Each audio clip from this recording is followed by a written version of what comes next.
Welcome to another developer diary of Forgo the Fear.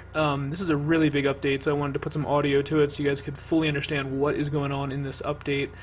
So the first thing I'll talk about is I redid the button bar in our editor mode here. So you can see it, and at first there was just 5 buttons, 1, 2, 3, 4, 5, which was the other arrow. You see how I've added 3 new buttons. There's like a character movement button, there's an eraser button, and then there is a collision box button, and I'll talk about what all 3 of those do in a second.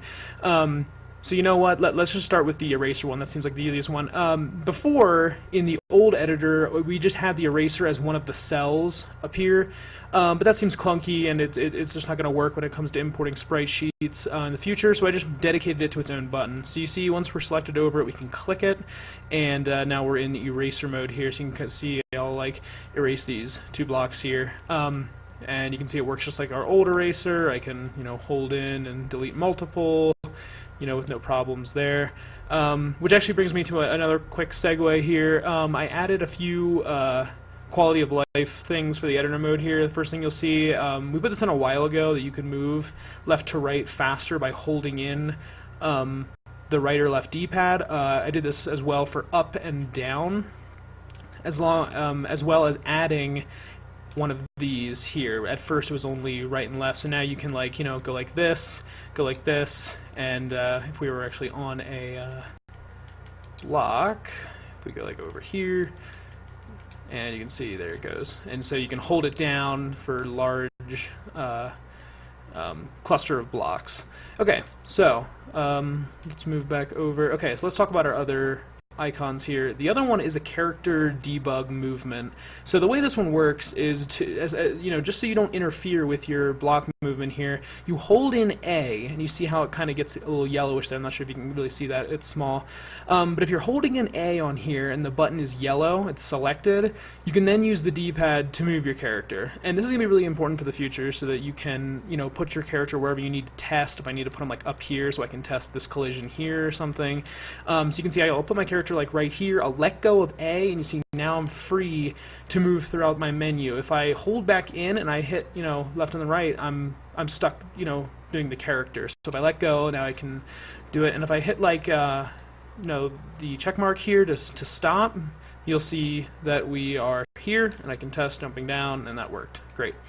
The other thing that we'll notice here is that I improved the debug camera locations here, or zoning.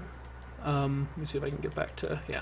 So you see if I put my character up here, there was some weird stuff going on with the camera stuff, especially in the Y direction before, but you see if I let my character go here, you'll see that it moves up and it stays up with that. And you see if I move back down to here, it moves down. So it's all really perfect as far as that zoning stuff goes. Really nice.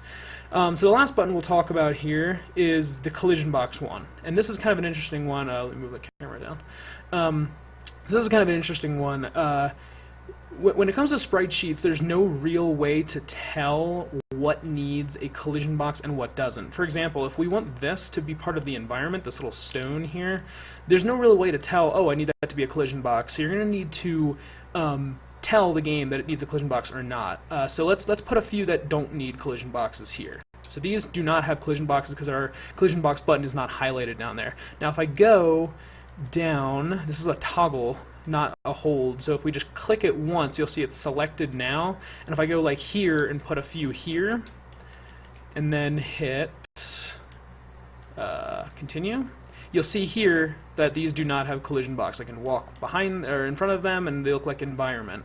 But if I go to here, you'll see I cannot, and you'll see that I have collision boxes here. Whoops, some weird stuff with the camera there. But so that'll be really interesting, especially for if you see here, let me just get rid of that debug stuff, it's annoying. So if we go to some of the other ones here, especially this here, so if you see this is all background stuff, and it's gonna be really nice, but that stuff cannot have collision boxes or else it won't work. So let's see what else is in this update. Namely, well, let's just save this quick. There we go. Okay, so the other thing that I added, because I really wasn't happy with it before, is the dialog box. So you see if I hit start here, we'll have a new dialog box come up. And this is kind of a smaller, a more concise dialog system. I don't know if you guys remember the old one, but it was incredibly hefty. It was really nasty looking, and it had support for like 2 characters. And I think the way I'm going to do it is just have one box, and if another character would start talking, I'll flip the box, and that'll kind of show that another person is talking. So you can flip-flop back and forth between like your character on the left side and character on the right side. And then hitting right will get rid of that again. Yeah, so that'll go up and down there. I don't think anything else got changed.